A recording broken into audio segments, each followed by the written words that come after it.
Hello everybody, it's Sheila back again. I'm just sitting here tonight. I've had my great grandson Eddie. I've had him here all afternoon with his dad, and his dad's been doing some work in my garden, tidying it up for me. And he brought Eddie with him because my granddaughter Sheila was wanting to do she does those things with resin, making like jewellery, earrings and slides and things and that. Things like, she made this for me. This is a key ring she made with my initial on. And she's also made slides, slides, got a pair of those ones and ones like that. She make those for me. She was wanting to mix some of the resin and do some things today, and she didn't want little Eddie because he's only 2 and she has to go out to the outhouse because of the fumes of it. She can't do it in the house.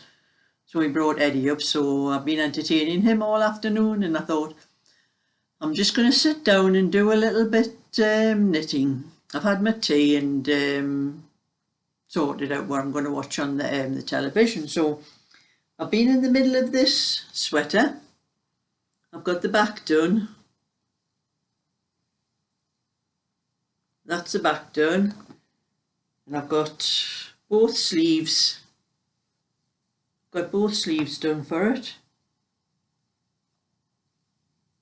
The second sleeve. And I know I always do the back in one of the sleeves first because I've only got 400 grams. So that's the So Crafty wool that I get from Aldi's.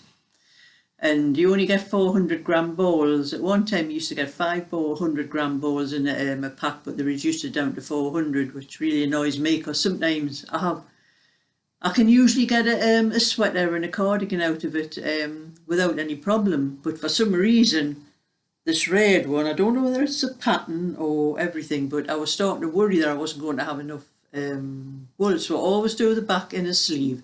And I know that, well, I've got the front and another sleeve to do, that if I've got the same amount of wool or a little bit more left over, I'm going to have enough to do the front and the other sleeve. Well, when I had finished the back and the sleeve, I had just a very small amount, just a couple of grams over the amount that it took for to do that back and the sleeve. But I know that when I do the front, I'm going to have the shaping for the neck, so the wool that would be from here, that you would do there, is going to leave me a little bit extra. And if it wasn't, I could pull 1 or 2 rows out from the back and maybe it's the top of the sleeves because it is a little bit longer. I usually do 8 inches from under the armholes. This is a raglan. It's a raglan type of armhole, but it's going across the shoulder like this. It's like a saddle, goes up to a saddle type stitch shoulder. And so I know, well, if I have to, I can take a couple of rows out because it's a little bit longer.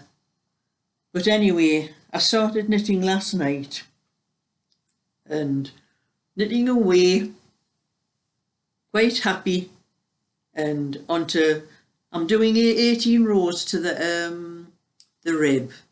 And what I always do the rib with 10 rows less. Well, this sweater here is it's 121 stitches for the after the rib for the body, and I always do 10 less, so I would have done 111 stitches, and then added on the last row of the rib I would add a few extra stitches to make it up to 121, and that makes a nice tight, it keeps a nice tight rib around the bottom of the sweater. It doesn't go baggy.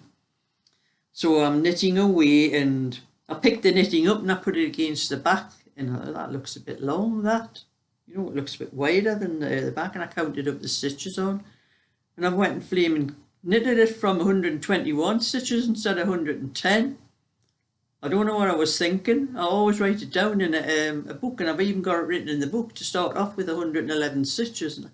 But I've started 121, I'm going to have to pull the flaming thing out, and I thought, oh, I'm getting on canny there, getting a lot done, you know, and I'll have it finished in no time. So my knitting I done last night was a waste of time. I'm going to have to pull it out now and start again.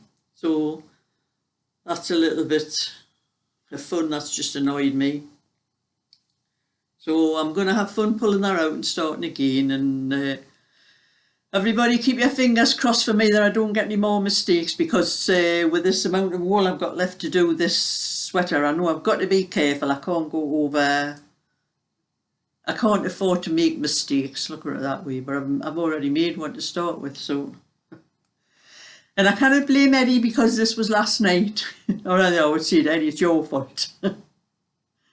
But that's it. And if you like my video, thumbs up and subscribe, and I'll let you know how this comes on when I get it finished.